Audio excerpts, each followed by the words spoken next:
kind of the classic mistake I see systems make when they're judging their agents is how many phone calls did they answer a day? That's the wrong question because that's not up to the agent. You could have the best agent in the world, and if nobody calls, they answered no phone calls. Yep. I was like, what's in control is their handle time, and do they show up for work on time? Schedule adherence. Focusing on like here are the four things for an agent that they focus on.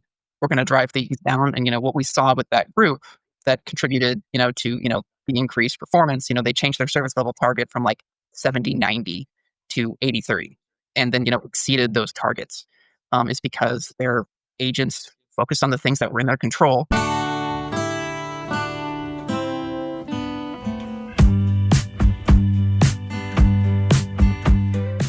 Hello, and welcome to another edition of the Decision Intelligence Lab podcast. On behalf of myself, Vijay Mehrotra, and my co-host Michael Watson, we're thrilled to welcome Peyton Fry to the podcast today.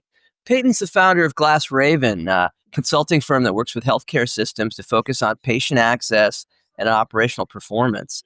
And a topic near and dear to my heart from my background, he specializes in optimizing call centers, scheduling, and referral management systems, looking at data and looking at objectives. He's grown from kind of a call center analytics person to somebody who's building scalable consulting solutions that are technically rigorous and practical with a focus on impact. I was just on the phone with a couple of friends from the University of Texas last night, so I chuckle only a little bit to say Peyton is a graduate of Texas A&M University, and in particular has a master's in healthcare administration. Really terrific background for helping healthcare leaders redesign operations and drive efficiency and create better patient experiences. So, Peyton, welcome to the podcast. And Mike, I'll turn it over to you to get us started. All right. Thanks. Peyton, why don't you go ahead and start and tell us a little bit about your company and sort of why you picked healthcare operations and what you guys are up to. Certainly. Yeah. Thank you for having me on the podcast. I'll even forgive having the friends from TU. But to kind of give the background, but to say you hit it, I started my undergraduate and graduate degree in Texas at Texas A&M, and then kind of rolled directly to Houston Methodist down the Texas Medical Center. So I had a big place to start in that space.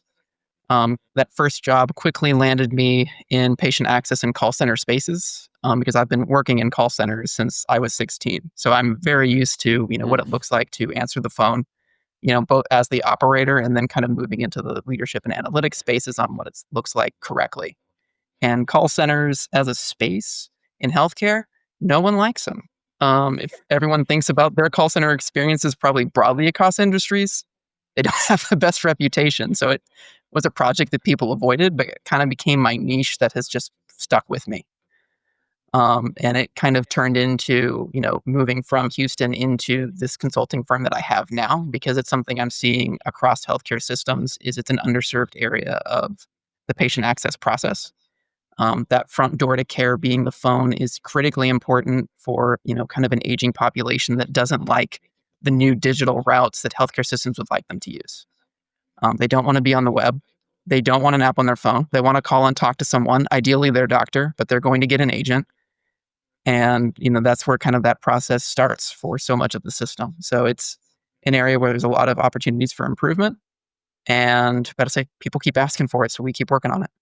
Perfect. How'd your involvement as a call center operator as a 16, 17-year-old, how did that influence your work? Yeah, so I say to this day, one of my favorite jobs growing up was I worked at Best Buy. And, one of the primary jobs there was managing the phones, people calling in and doing their online orders. And, it was like you had a small desk, you had multiple jobs, and you had your metrics that you followed. And that's how corporate knew whether or not you were doing your job. And they weren't in the building. So, learned very early on, I was like, you've got to play the numbers game, or corporate's breathing down our neck. And, what it takes to do that properly and kind of all of those balance. So it makes it very easy to empathize, with the people that do the work. During my graduate degree, I worked with a telehealth startup and kind of sat in a role where my job was to triage people looking for, doctor care. They called in, the classic example that I did, 40, 50 times a day was they called in with strep throat symptoms. They wanted to see a doctor to get their penicillin without having to go into the office and get back to work as fast as possible. And then, kind of rolling that into, just patient access as a career field. is kind of where that kind of played in. So I'm very close to what an operator's day-to-day looks like, but also, what changes they can effectively make that impacts the bottom line of their overall goals as a call center and how they support a mission. That's So perfect. I love it. that's interesting, Peyton. That a lot of what you just talked about, both Best Buy and contemporary around metrics, and I often wonder, kind of, why do healthcare providers? I often feel like they have call centers because they have to, but not because they understand how that fits in with the overall system of care, and not and often without sort of, I suspect, without clear metrics. Can you talk a little bit about kind of how those operations are managed and what kind of metrics they're managed to? Yeah. So I have seen call centers start even within an organization. Let's say they have, 12 or 13 different pods of people, with a manager that rolls up to a different director, and maybe they all go to the same set of two or three, C-suite executives. And all 13 of them will have, you know, no playbook. I think healthcare as an industry is a hard place to have a playbook. And, I'll start this and not go down too deep of a rabbit hole. But as opposed to other industry, there's not the consumer. It's not just the consumer and the, producer. So it's not just the doctor and the patient. It's the doctor, the patient, and the insurance provider, or who pays for healthcare, which is commonly not the patient. And so a lot of business models that work for one group will not work for another. So everyone just reinvents the wheel.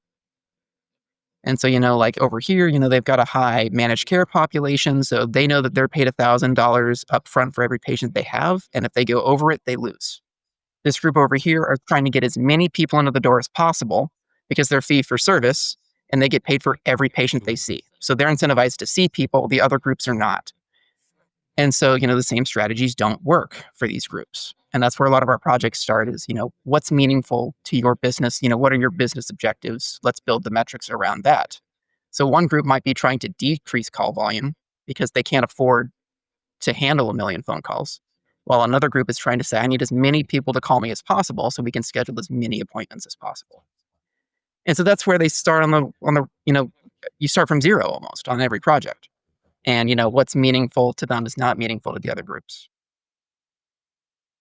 It's very interesting, and so I want to kind of dig in because we're on the metrics here. We're I'm really familiar. I don't know if our audience is with traditional call center metrics, which are really around how fast do you pick up the phone and what percentage of people do you answer within your target period of time. Can Yeah. you talk about kind of what sort of metrics are meaningful in these different environments and whether they're traditional kind of call center Erlangish metrics or something broader? Yeah. So, but I say there are the, the metric that to follow. But I say if you learn nothing else from this podcast, the service level metric is the one to focus on if you are running a meaningful call center operation. That metric measures how many, what percent of your total phone calls do you answer within your target goal, and you can set this goal at different levels. So, the classic one is like, 80-60 or 80-90. That means, 80% of our phone calls in 60 seconds or 80% of our phone calls in 30. The reason this metric is so important is because it drives how you staff the call center. Before you go too deep in the math, it links back to the Erlang C methodology, which has been around since the invention of the telephone, because it used to be used for how operators or, switchboards were set up to handle a certain call volume. Now we use it for people. But that service level metric is your, kind of core metric for how you set those standards and pick your staff.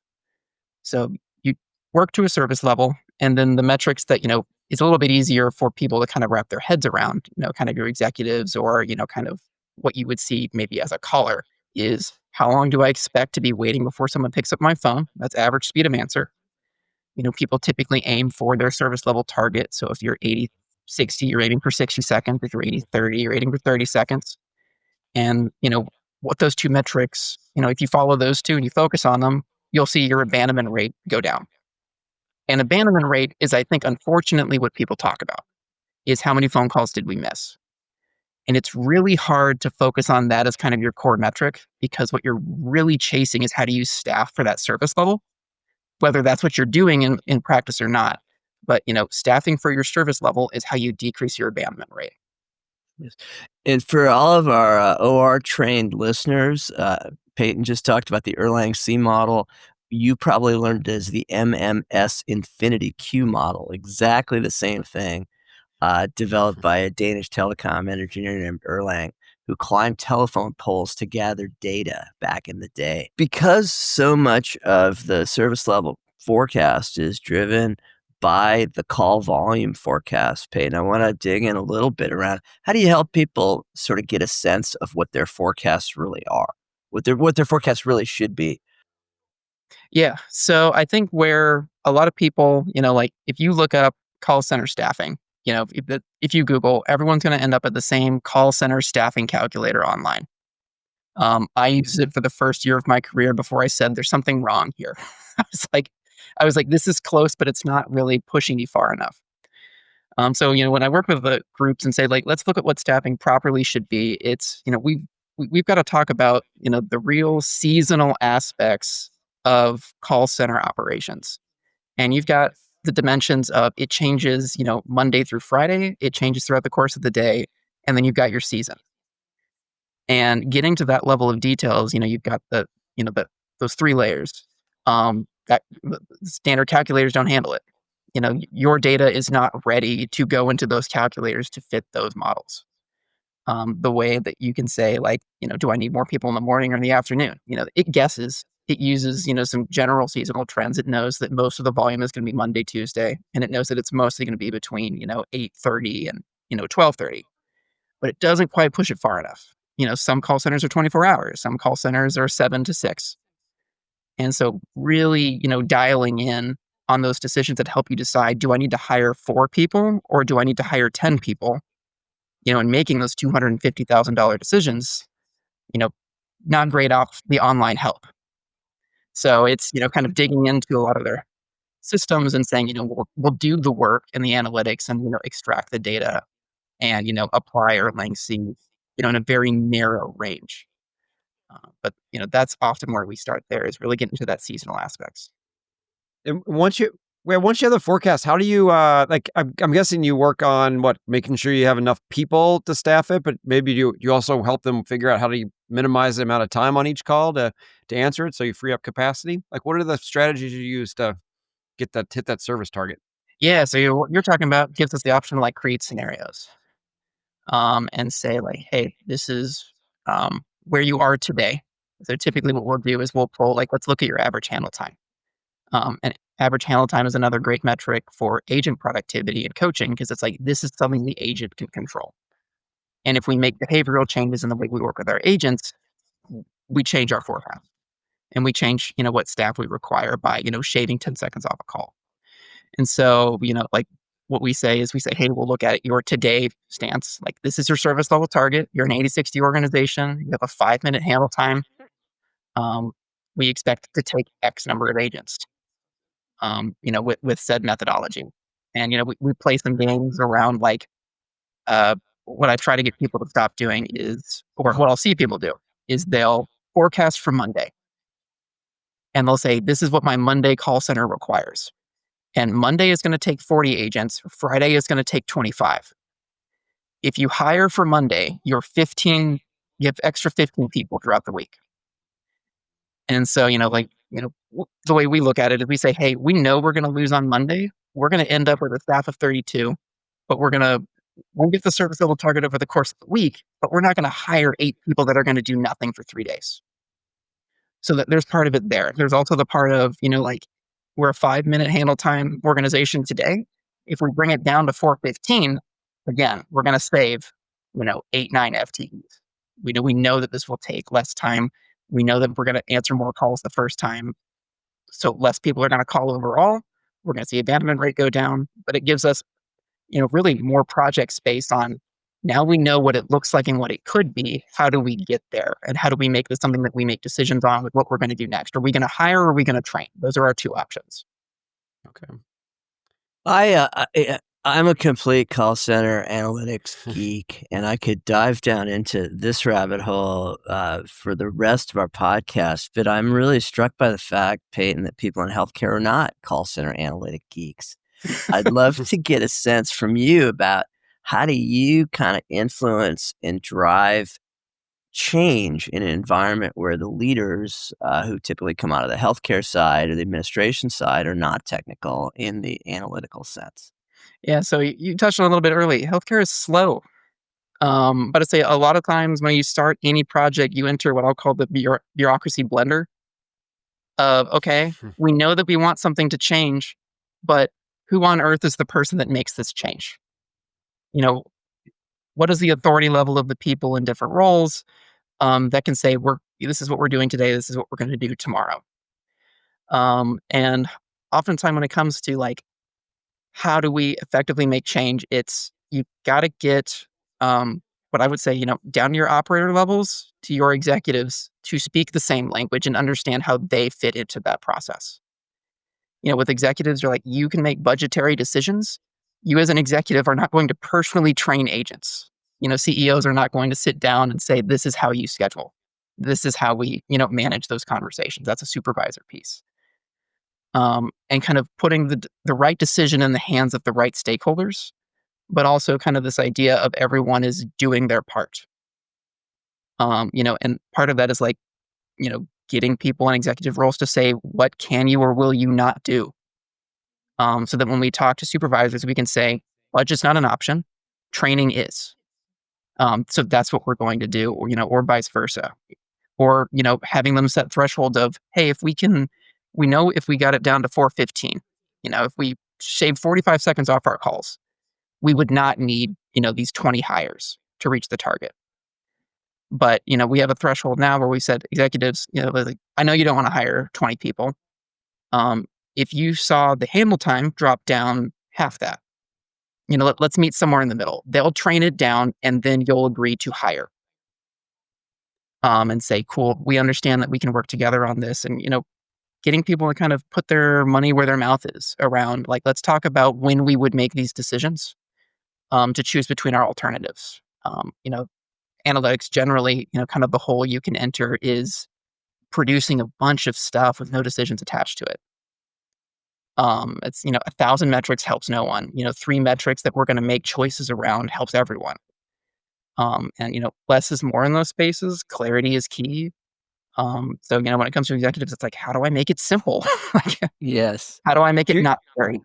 do you find that the executives have that when you walk into a client, do they just have too many metrics? I've kind of heard you Yeah. say that a little bit. It's just and one of your jobs is just to cut it down and say, stop looking at these 10 and look at these 4. Yeah. I feel like I enter a room and I beat a drum that says, let's look at service level. And I just beat that drum for months. Because I'm like, we're going to, like, there's a lot of metrics that, maybe supervisors care for, or, individual directors do, like, how long do people wait on the phone before they abandon, their average abandon time, or, callback rates or this and that. And I'm like, we can't make decisions around those. That is, say those are all Mm, impacted by how fast we answer the phone. They're all impacted by, the patience of that patient for a given service. I was like, we're in healthcare. This isn't a place where oftentimes, patients have a choice necessarily. It's not like, hey, Target didn't pick up, I'll call Best Buy. Right. We're their healthcare provider. They're going to wait until you're available. They'll keep calling. So it's oftentimes you walk in and it's like, here's a Excel spreadsheet. It's got, columns A through Z, and we're looking at all of it every day. And it's, like the exercise I run is like, okay, let's take out everything, delete the entire chart. What can we no longer do that we used to be able to do with that chart?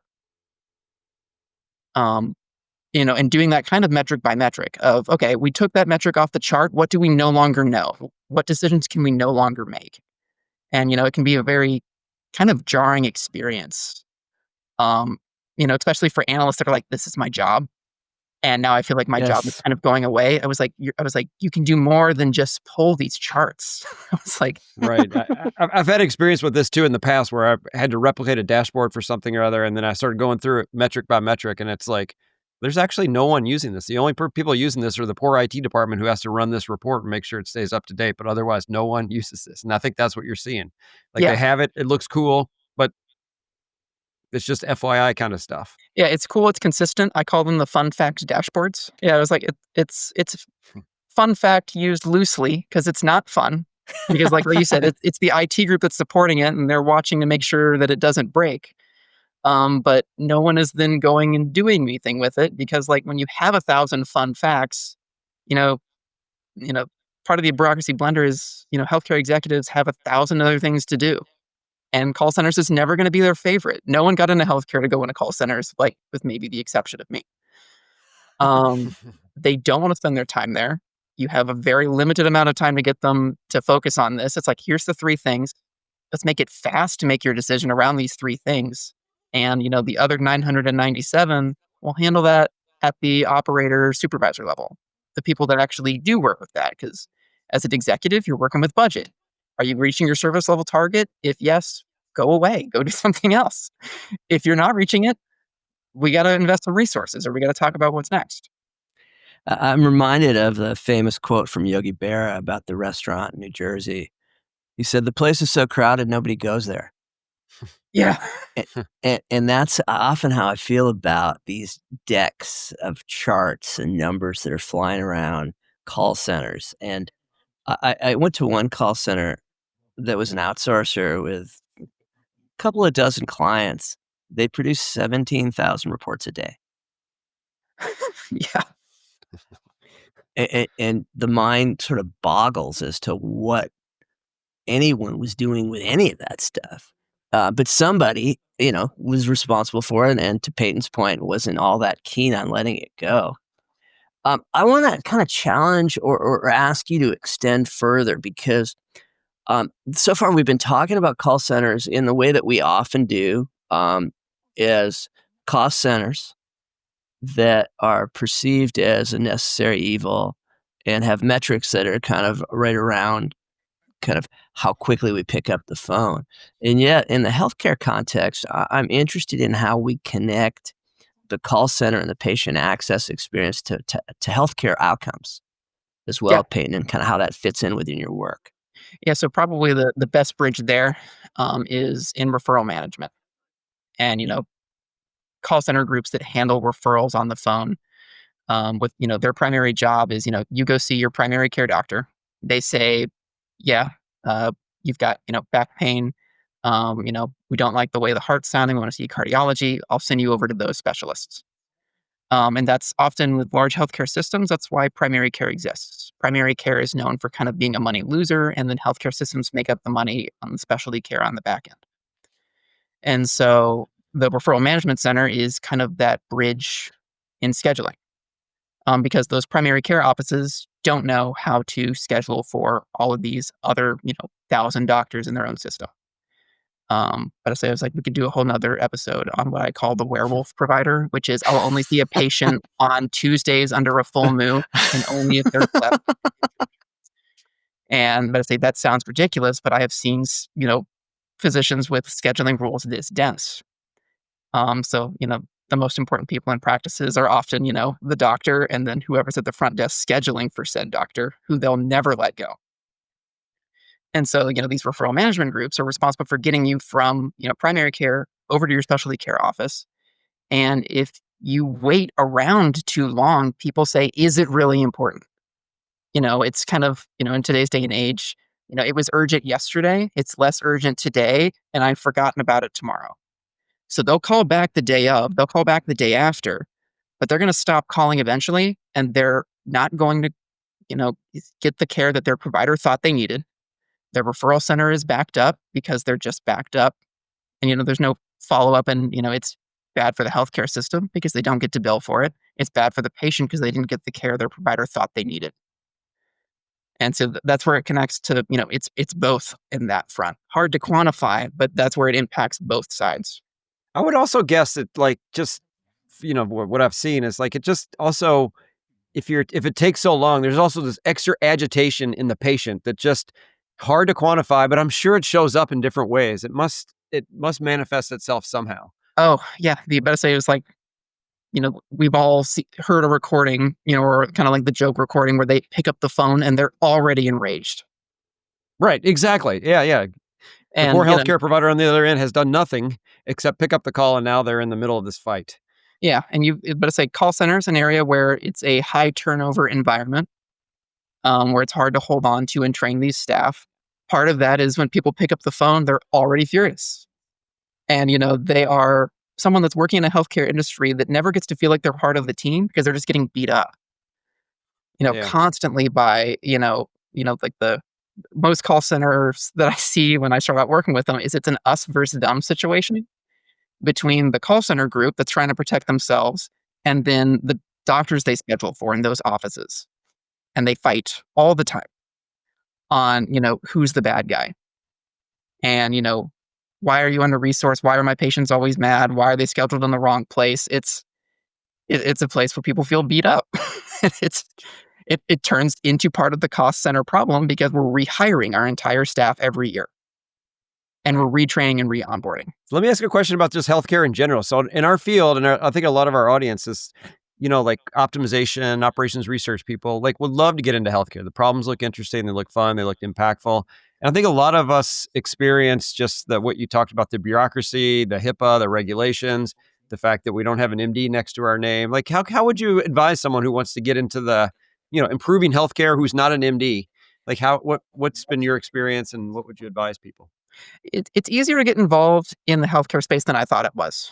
And if you talk to a lot of healthcare professionals, it's rare that you find someone that was their goal. A lot of people say growing up that they want to be a doctor. I've never met anyone that said I want to be a healthcare administrator. As kind of their what I want to be when I grow up situation. Even if you look at like educational options, like MHA programs, MPHs, HIMSS are something that's, emerged relatively recently as compared to other fields. So there's, not a great curriculum for it, I would even say, while we figure out what this field needs. I think it's easier to get into than people think because so much of at least the American healthcare system is administrative. Most of our costs are not because of doctors. It's because of all of the insurance and administrative requirements that go into supporting a healthcare system. I say the same thing that's like killing the private practice. These bloated administrative costs is why it's easier to have an impact because you don't, so many problems are non-medical. But I say it's like, I don't see patients. I work with staff all day, every day. Yeah. They see patients. It's looking into these business and finance, HIMSS and IT. There's a lot of spaces to engage in the healthcare industry that's not the medical space. Peyton, I want to say this delicately. Some of my best friends are doctors, but do you run into kind of the smartest person in the room phenomenon? Yeah, so I'm married to a doctor, so I'm gonna have no qualms having thoughts on this. The I think that like I'll say there are some specialties of doctors. I'm not going to make blanket statements. There's some specialties where you can run into the smartest person in the room situation, and you can feel like you're fighting them. But I will say often doctors just want it to be better. If you look at the way that doctors are trained, but say I've watched my partner go through, his whole residency thing. They think about it one patient at a time. For better or for worse, they struggle to think about populations. And what they want is they want their ability to serve individual patients to be better. So they really don't want to engage in a space where we're talking about populations and broad processes and this and that. So, oftentimes all you have to do is like, hey, we're just going to make it easier. Like, we're going to talk about scheduling and you should see more patients. What do you need the scheduling group to do to make your patient visit, better for you? Identify your barriers. We'll make that part of the process. You are personally not going to have to do it. We're going to do it. But just really making it very clear that you're not asking more of them and you're trying to, make the administrative process easier for them and their patients so that they can do what they like, which is to see patients and not dealing with, you, the call center, and kind of making yourself and your problems smaller for them. That's a great framing. That's beautiful. Like just saying that, the doctors are thinking patient by patient, which is probably exactly what you want your doctor to do. And then, analysts come in, we think population and we're missing each other. That's interesting. That's great framing. And in some ways, Mike, as Peyton was talking, I was thinking this really applies broadly to decision support tools in general. Is that the folks making the decision are in that moment with all of the individual concerns about that decision in front of them. And we as analysts are looking at these things as systems and talking about how to manage the system better. And that tension is sort of always there if we Right. don't sort of take the time to understand each other. So, Peyton, what's one thing that you learned as you started to work with healthcare call centers that was, things are different here, and I've got to think differently about this call center versus a generic, like your Best Buy experience? Yeah. The I say like the thing that I think really sets a lot of healthcare problems apart, like health tech in general, is how heavy of an impact the medical record system is on someone's day to day. And just how the options available to an agent to see information about a patient that they're on the phone with, or how fast that's exposed to them, or how complete it is, you know, changes what they can do. Looking at, I've seen 3 or 4 different medical record systems, and even a given organization might have 3 or 4. If you look at someone like a big fish like HCA, where they might have 10 plus, God knows how many different medical record systems, and then you've got smaller shops trying to navigate their probably simpler builds.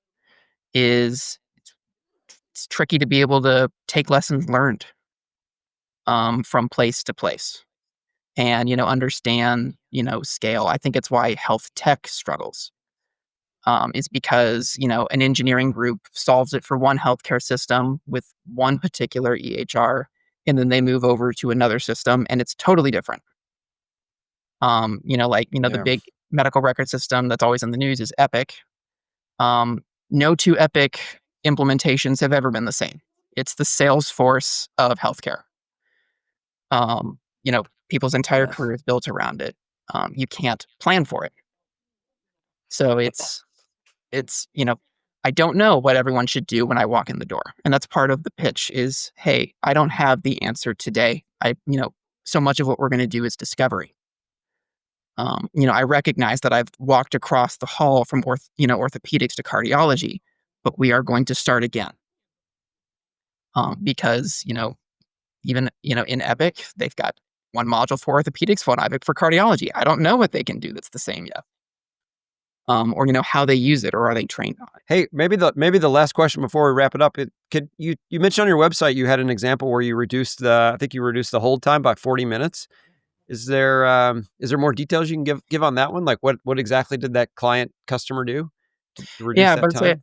I'd have to check and see which piece of that it was. I think I know what it was, and it's one of those pieces with that client where I'm going back and being like, I want to believe you. It's like, I want to believe it went down that far. I need to see why it was 50 minutes in the first place. But a lot of it, with that particular client, a lot of it was data culture within that group. They were a group that had the 1,000 metrics. And, agents were given 1,000 metrics, and it's like, hey, I'm on the phone all day. Agents are also like providers, one patient at a time, not worried about the population. Mm-hmm. And, they're getting hit with, you know, you need to do this and you need to work on service level and this and that. And there's some metrics that are for the team to handle. There are some metrics that are for the individual to handle. Kind of the classic mistake I see systems make when they're judging their agents is how many phone calls did they answer a day? That's the wrong question, because that's not up to the agent. You could have the best agent in the world, and if nobody calls, they answered no phone calls. Yep. I was like, what's in control is their handle time. And do they show up for work on time? Schedule adherence. Focusing on, like, here are the 4 things for an agent that they focus on. We're going to drive these down. And, what we saw with that group that contributed, to, the increased performance, they changed their service level target from like 70/90 to 80/30, and then, exceeded those targets, is because their agents focused on the things that were in their control. The people that didn't like this shift in data and accountability left. They didn't backfill, so they saw FTE savings and improve performance simultaneously, with no need for extra budget. That's a great story. So, Peyton, his last question for you, and I think Mike alluded to it earlier. And if we've got an audience of people in analytics, data science, operations research, AI, if they're interested in how can we make a difference in healthcare, how can we get involved in kind of improving healthcare operations, what would you tell them? Were there things you'd point them to read, things that you'd have them listen to, conversations you'd suggest they have? Yeah, I would suggest for people breaking in, I'll talk to students and whatnot. I would say the thing to do right now, especially because we see, kind of the concern I have is, with AI kind of eating up the entry level position, is, how do new people get engaged and get those first 2 years of experience that they need to kind of break into the field? Um, Healthcare is an industry really based on relationships. So strongly advise people to look into professional organizations. There's a lot of business-based professional organizations for healthcare. Huge fan of the American ACHE, uh, Congress of Healthcare Executives. There's specifics for small practice. AHA for the hospital administration is to engage in those spaces because people want to interact with other people. They want to build relationships, and that's where people will then just tell you, you know, these are the opportunities and where we want people to focus their time. I think it's hard to get in the door without relationships. But I say I credit my MHA alumni with kind of getting my foot in the door for my first jobs, and it's kind of been much easier from there. The second job's way easier than the first one. But I would focus on relationship building if you're trying to break into the healthcare space. That's perfect. Yeah. Peyton, we appreciate your time and thanks for sharing your stories from your company, Glass Raven. So I encourage people to check you out if they want to learn more. So thanks for your time today. We appreciate it. Thank you guys so much. I've appreciated being on the show. It was great fun. A real pleasure, Peyton. Thanks much. Thanks for joining us for this episode of the Decision Intelligence Lab podcast. If you got value from our conversation, please like and share. And if you'd like to subscribe directly to the podcast, just send us an email at decisionintelligencepodcast@gmail.com.